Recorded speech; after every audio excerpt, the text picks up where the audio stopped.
Sekinilah sudah persaudaraan kita yang lama kita bina, susah senang bersama.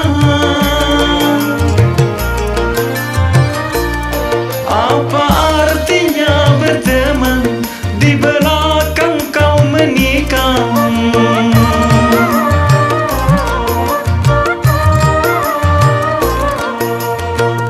Bagaikan pagar yang makan tanaman, sungguh tiada aku menduga engkau teman karibku lebih dari saudara.